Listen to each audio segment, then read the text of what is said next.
Napanood mo niya, Mr. Marabilia, si Senator Botas, ay Botas, si Senator Bato de la Rosa, sige pa-interview. Sige po naman ang pa-interview ni Senator Bato de la Rosa after ng Senate hearing niya. Kasi lalo na nagduda yung mga mamamayang Pilipino, pati mga senador na kasama niya at mga congressmen, duda, pati po si Trillanes, dating senador, at inakusa si Bato na biglang umusok po nang sabihin ni Trillanes, ang motiboan niya ng investigasyon is to oust PBBM. So kailangan niyang magpaliwanag sa publiko kasi yung mga senador at dating senador, pati mga congressmen, mga kababayan, kumbinsido, ginagamit po sa plot, hindi po in aid of legislation, kundi in aid of destabilization. And final objective is to oust PBBM at iupo si Inday. Sige ang depensa po ni Bato. Ito pa, yung interview sa kanya ni Karen Davila ng ANC. Iparinig ko po sa inyo at punto por punto, basagin natin yung mga argumento ni Bato kasi napakababaw. And I think, tingin ko, pinagbibigyan mo na siyempre ng ating mga senador tulad ni Senator Jingo Estrada na may isagawa yung kanyang investigation. Pero nakalata na po. Tatawa-tawa na po si Senator Jinggoy at saka si Senator Chis Escudero, mga kababayan, at si Grace po. Sabi nga po ni Senator Grace po, in due time niya, kailangan niyang tingnan natin yung credibility ng source ng document, kung credible ba. Si Chis Escudero naman po, ang sabi, kailangan niyang isaayos natin yung investigation kasi pag hindi, nag-point of order siya. Pag hindi niya, abutin tayo. Ang daming pinapangalanan na niya yung witness. Hindi man na niya pwede na lahat ng minensyon niya ipatawag natin. Aabutan na niya tayo ng Disyembre. Hindi pa tapos ang investigasyon na to. O ngayon, siyempre, feel ni Senator Bato na yung kanyang mga kasama, pating mga congressmen, nag-react na po na this is in aid of destabilization. Nagigilty na. React mga kababayan para magpaliwanag si Bato. Guilty. Nagagamit yung Senado. Mga kababayan, pati si Mig Subiri, nagparinig na po. Gusto na niya namin, Mr. Marabillas, marinig kung ano yung sinasabi ni Bato sa interview ni Karen Davila. Ito po siya, mga kababayan. Yung audio lang, iparinig ko sa inyo. Para hindi tayo makopyright. Irabing ko muna po, ANC, para sa discussion lang naman ito. Tulong-tulong po tayo. Mabutit na interview ni Karen Davila si Bato. And napakagaganda mga kababayan yung tanong ni Karen Davila. Nakukorner po si Bato. Defensive po masyado. Kung ako po, durog na to. Kung ako yung anchorman, nag-interview, kaya lang wala man ako access po kay Senator Bato. Magtiyaga na lang tayo dito po sa mga interview ng mga kasama natin sa mainstream media. Ang importante po, yung source natin, mga credible news organization. At mismo tinatanong yung subject, personality. So ito po siya, mga kababayan. Pakinggan ninyo yung audio lang. Good morning, Karen, at good morning sa ating mga taga-subaybay. Good morning po sa ating lahat. All right. Senator, why aren't you inclined to invite former President Rodrigo Duterte to the hearing, given that it was actually former President Rodrigo Duterte who's mentioned President Marcos Jr.'s alleged drug use, or is being a drug user or even addict publicly? He said it out in the open. That allegation, that accusation came from the former president. Why aren't you inclined to invite him? Una-una, Karen, ayaw natin ma-politicize itong ating kinakandak na hearing, no? Kasi kung ating imbitahan si former President Duterte, then Afterwards, yung kampo na naman ni former President Duterte mag-demand na imbitahan natin si Pangulong Bongbong Marcos. Bakit niya, Mr. Maravillas, Doda ka? Alam natin po kung bakit ayaw ni na i-invite. Kasama yan sa agenda nila, drama. At isa pa, pag in-invite po si Digong doon, kailangan niyang i-cross-examine ng mga senador. Pag tinanong siya tungkol mga kababayan doon sa source niya ng drug watch list, anong ipapakitang ebidensya ni Digong? Dinadurog siya doon. Mismong yung PDEA nagsabi, walaan niya sa amin yung drug list na yan, drug watch list. At yung panahon mismo ni Bato, sinabi niya, kasi chief PNP siya mga kababayan, wala man na niya sa pangalan, wala man na niya yung pangalan ni Bongbong Marcos sa drug watch list. Lahat sila mga kababayan madudurog. So, mako-confirm po na gawa-gawa lang po ni Maudigs yung mga aligasyon niya laban sa ating Pangulong Bongbong Marcos. Kasi mismong si Bato, sa interview mga kababayan, sinabi niya, nilaglag niya si Digong wala man na niya akong nakitang pangalan na nasa lista si Bongbong Marcos. Pagkatapos ngayon po, may biglang lumitaw na PDEA leaks na ang sabi ng PDEA, wala man na niya yan sa amin. Ang pinaniniwalaan ni Bato, authentic daw dahil may botas. Mamaya, maririnig ninyo sa interview ni Karen Davila yung mga rason ni Bato. Diretso natin mga kababayan yung interview. So, saan nahantong itong hearing na ito? We will be going out of the scope of this, the objective of this investigation, which was to establish yung katotohanan ng PDEA leaks na yan at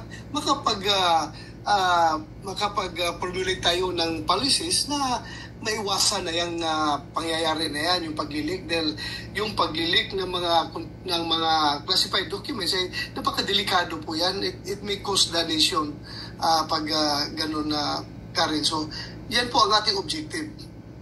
Okay. Now, you are inclined to invite former Executive Secretary Jojo Ochoa. Is that correct? Yes, in order for him to shed light doon sa mga allegation na nabanggit ang pangalan niya, pakinggan din natin yung side niya. Okay. Let's start with this. What do you believe will this hearing accomplish? We are using, or the Senate is using, government resources. It is taking time from senators to actually do the work that's needed. What is the end goal here? The end goal is that we can formulate a policy legislation that will fill the gap. Anong gap meron tayo ngayon? Yung mga leakage na nangyayari, kailangan i-address natin yan.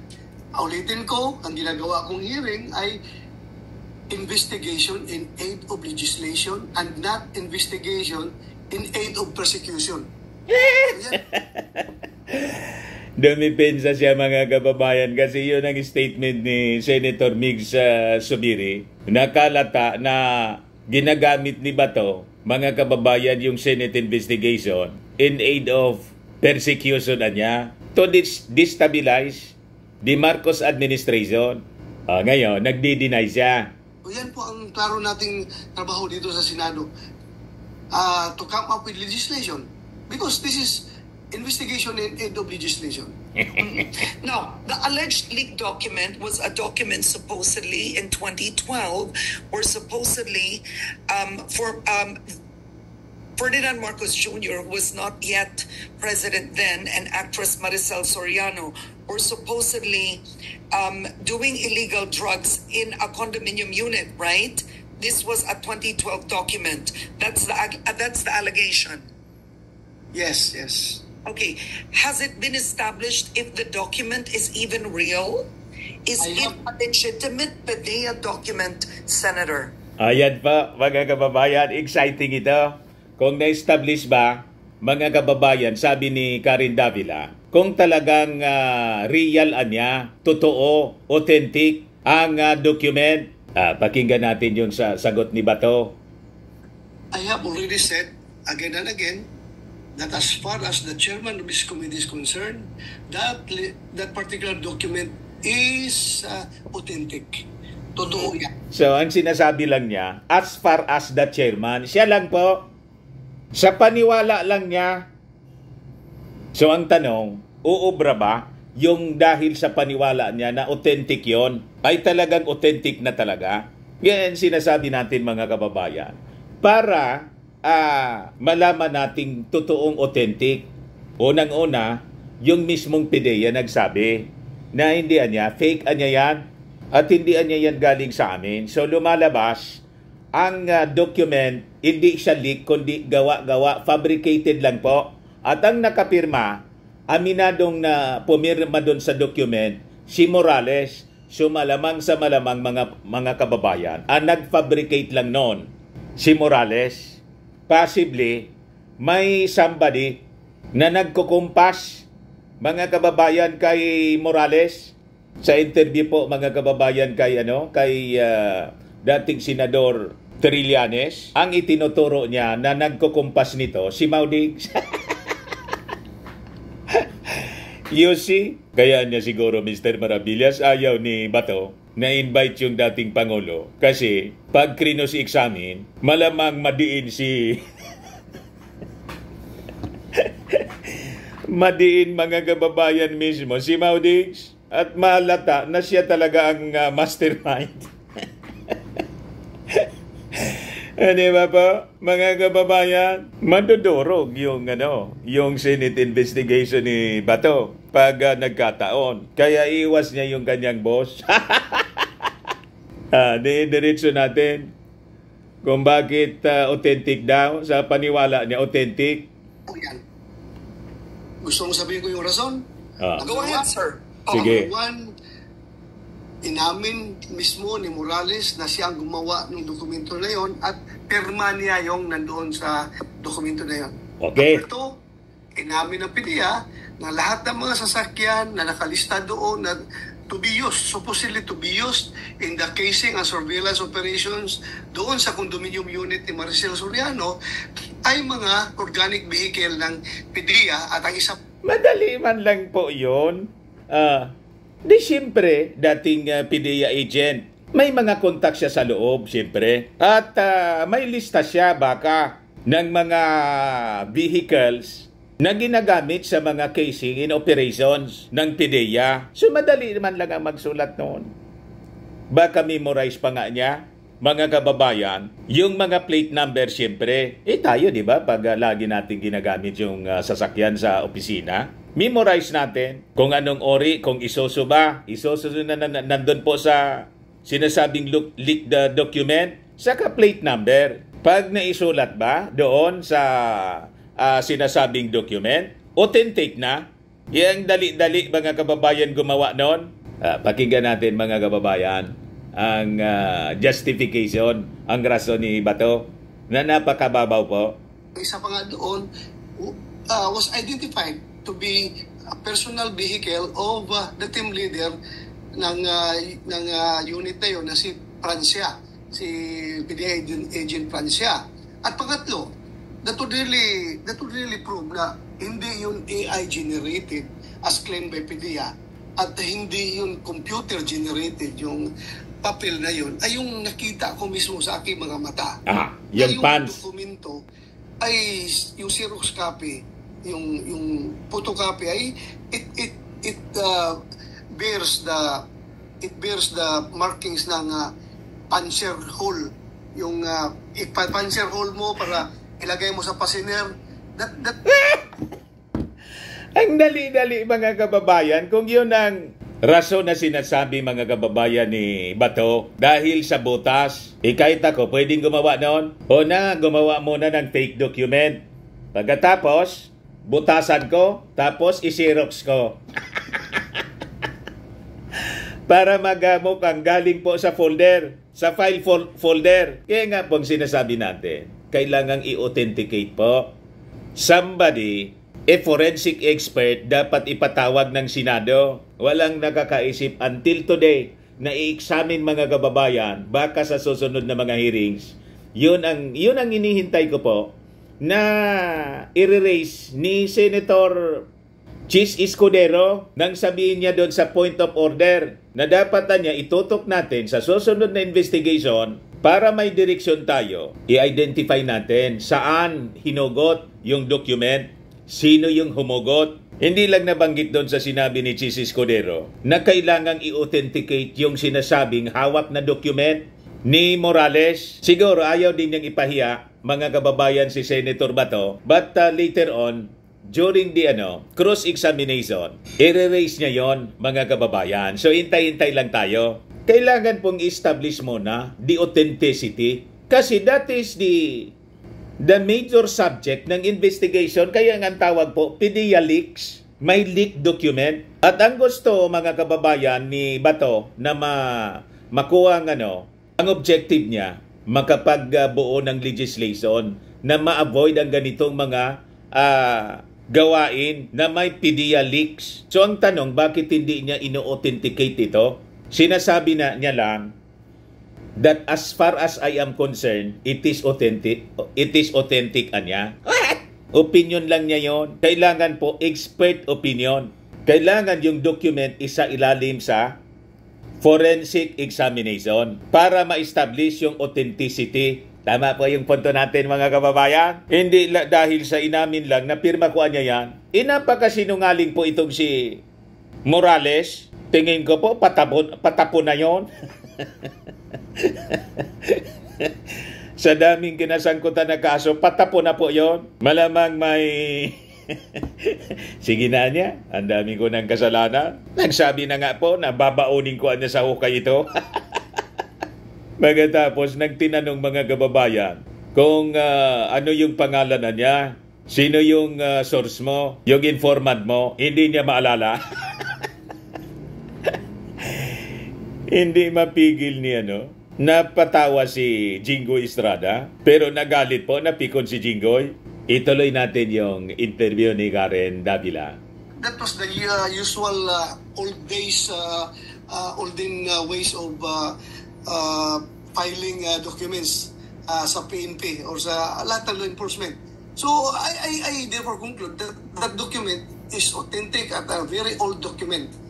As far as media is concerned, they're claiming that not to be existing. Yes, I take their word for that because it is no longer existing in their file because somebody took it at distributed it to the social media. So, kung ganon, dapat ang ititrace nila sino ang nag-leak ng document sa social media. Sabi nga po, papatawag nila si Maharlika. So dapat po mag-testify si Maharlika. Saan niya nakuha? Sino nag-leak sa kanya?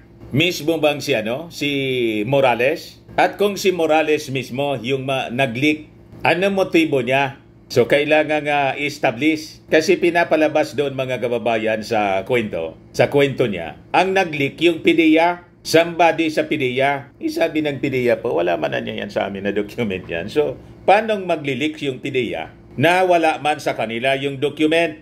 Ang kwento ni Morales na kaduda-duda because of dishonesty niya, records of dishonesty, tinunover ko niya. Wala man nag-receive. Tama po? Wala nga, missing yung document. So, kung ganon, malamang nagsisinungaling man lang si Morales na tinunover niya. Walang file po Tama? So, ang isa pa, mga kababayan, kailangan itong si Morales isa ilalim sa lie detector para ma-establish natin kung talaga siya po ay nagsasabi ng totoo o gumagawa lang po ng kwento para ma-justify po yung mga akusasyon ng dating Pangulong Digong na ang ating Pangulo ay bangag, adik. Tama ba? Ang objective po para siraan yung ating Pangulo. Gatungan po ang mga mamamayang Filipino, suportahan ang people power, iluklok si Inday. Napakalinaw po ang direksyon ng kwentong ito. Naniwala rin ako sa sinabi ng PDEA kahit anong inventory na gagawin nila sa kanilang mga file documents, hindi nila makita yan dahil kinuha nga, may kumuha. O, di But kung then that's wrong, kinuha, may kumuha, i-establish ninyo, i-trace ninyo sino ang kumuha, gisahin ninyo ng gisahin. Itong si Morales, walang traces po sa PDEA. Pinagpipilitan ninyong PDEA leaks. Paano maging PDEA leaks siya na hindi man galing sa PDEA yung document?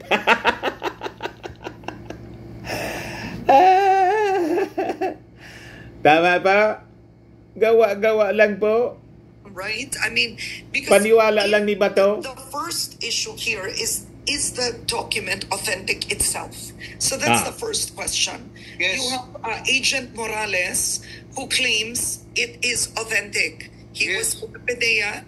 He signed it. It was his signature. So first is it should be established with the PDEA first if it's authentic.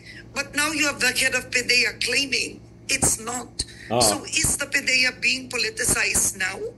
Because So, if ang hindi na dapat i-authenticate mo na in somebody, an independent body, mga kababayan, ayun ang magsasagawa ng authentication. Kailangan apolitical siya, walang political affiliation. Kasi pag hindi, pagdududahan, tama pa, yun ang hindi na mention dito, baka sa unahan ng interview ni Karen Davila, mga kababayan. Anyway, ituloy natin. document is authentic or not is a matter of fact. It is not a matter of opinion. Yes. Yes. So what do you believe? Is the PDEA being politicized now? Are they denying Hindi. that it's authentic? They are sticking. Hindi, mga kababayan, na umimik, parang tinamaan doon si Bato na it is a matter of opinion lang. Nag-post si Bato sa interview ni Karen. Tinamaan siya doon. To the truth that the document is non-existent as far as they are concerned. Talagang totoo lang talaga non-existent. Non-existent po sa PDEA. May kumuha niyan eh. Kinuha yan. Establish ninyo sino kumuha. So, wala ko sa PDEA. Pag sinabi lang wala, kahit anong gawin lang inventory, hindi nila makita yan doon dahil wala yan sa files nila. Wala nga, kasi gawa ni Morales na pinapaniwalaan niya. PDEA did not say it was a fake. They said it was non-existent, correct? May claim din sila na fake. May claim Sinabihan sila, niya ng pero PDEA ang fake. I disagree with him. Siya man lang nag-disagree. Authentic yan na papel. Now, I-authenticate Senate mo. President Subiri issued a statement. I want to ask you this. When Jonathan Morales presented that document... Ang authentication niya dahil daw may pirma inamin na may pirma si Morales. Kailangang independent body should authenticate the document na sabi pinirmahan ni Morales. Dapat mga forensic experts po ipa-examine yon. Kung hindi gawa-gawa lang ni Morales yon. Tama po ang punto natin, mga kababayan. Tuloy natin. Senate President Subiri said, which he claims to have seen by virtue of his former position, although he did not personally witness any wrongdoing. So here is Morales, who is your main witness, and yet he did not witness Marcos Jr. or Soriano actually in the act. So ang tanong ko, so he wrote the report based on hearsay. Somebody told him they were allegedly doing drugs and he made the report. Ganun ba ang kwento? That's true. That's true. Ang basis ng information is coming from a confidential informant. Ang ginawa niya, ni-reduce niya into writing yung deposition ng confidential informant. Sabi niya, ang kanyang... Will he name the informant? Because will he name the informant, Senator Bato? Because clearly, even in an executive session, Hindi daw matandaan. Hindi daw matandaan yung name. You just imagine, yung informant, ako agent, no? Tapos nagsabi sa akin yung aking informant ko na nakita ko niya si Bongbong Marcos, tapos si Maricel Soriano, ganyan. Hindi mo tatandaan kung sino yung informant mo. Ilista man lang yung pangalan at pati mga contacts noon. for follow-up operations. Di ba halatado, mga kababayan, na wala man siyang informant siguro? Kaya wala siyang mapangalanan kasi wala siya informant. Malamang siya man lang ang may gawa noon. Imbento niya lahat, fabrication. Kasi yun ang hanap buhay niya. Yung mag-casing ng mga personalities para kumita. May record siyang ganun, kaya nga po natanggal siya sa PDEA. Nalagan niya, daming botas, Mr. Maravillas. Sabi niya, kung mag-executive session daw, sabihin lang niya ay yung gender. Gender So, lang. pag sabihin lang niya gender, Wala ding pangalan. Gender na yan. Ilang milyon na lalaki, ilang milyon ng babae. Because the bigger issue is, why would the Senate entertain someone at this point like Jonathan Morales, who will not name his source, who did Another not decoy witness po it ito. himself, right? And who's accusing the president of the country. I think the issue here is, why even entertain a witness Yes. that is not going to testify in full? Kasi he is holding back. Every witness account, every resource person statement ay mahalaga po sa hearing. Kaya pinapakinggan natin yan lahat. Hindi naman hindi naman sinabi kaagad nung from the start na hindi niya sabihin yung kanyang confidential informant. So, Mahuhuli na si Bato? From the start pa, sipain mo na kaagad Nag-stammer na po? person yan, dahil alam mo na, nabasa mo na lahat ng kanyang gustong sabihin. Hindi naman. It was discovered along the way in the course of our investigation.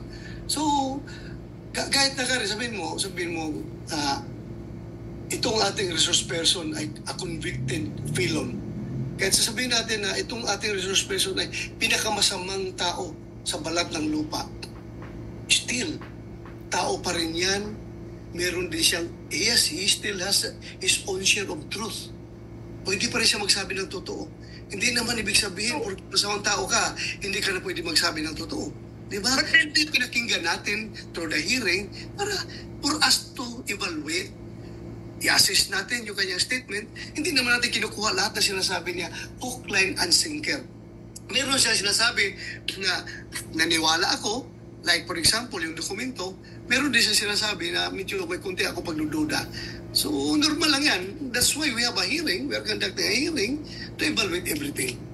Okay, but then Senate hearings, right, are in aid of legislation. There was one point in the hearing that actress Maricel Soriano was invited, and she herself was confused, right? Because it's not a court of law. She's not technically being accused, right, in court of using illegal drugs. She wasn't brought to court. This is a Senate hearing. And then at one point in the hearing, may nagtanong pa, kayo ba yun, sir? Parang binugbog mo ba talaga ang katulong mo? Ang tanong nga is, what's the end goal? Was that necessary to Irrelevant po. humiliate an actress in that manner? Parang that was so off the legislation, right? Wala naman ko intention. In fact, kinikriticize pa nga ako ng mga tao. Irrelevant yun. Masyado daw akong soft in dealing with Maricel Soriano. Binibaby ko daw. Normal lang yan na naging reaction ko na medyo wala man relasyon po yon sa PDEA leaks. Kung ano-ano na lang po, yung lumalabas na chismis. Pati mata niya, nanginginig, naninigas. Para na pong para ng showbiz, Marites program. Yung Senate hearing po ni Bato, para ng programa ni Boy Abunda. Nalibasa, parehasa niya Mr. Maravillas Calvo. So anyway, mga kababayan, ang dami pa na mga naging topic doon sa interview ni Karen Davila. So yun ang punto natin. Yun ang lacking. Siguro hindi inabot ng hindi pumasok sa isipan ni Karen yung sinasabi natin na kailangan po ma-determine yung authenticity. At sa pag-determine ng authenticity ng document, hindi dapat ibase lang sa opinion at paniwala ni Bato as chairman ng Senate Committee on Public Order and Dangerous Drugs. Dapat po, expert opinion based sa forensic examination. Tama pa? May butas po eh. Dahil ba sa paniwala niyang authentic na? Tama? Ang daming butas sa kwento po ni Morales. Ayan man lang po mga kababayan. Ako po si Dante Maravillas. Bye-bye. God bless.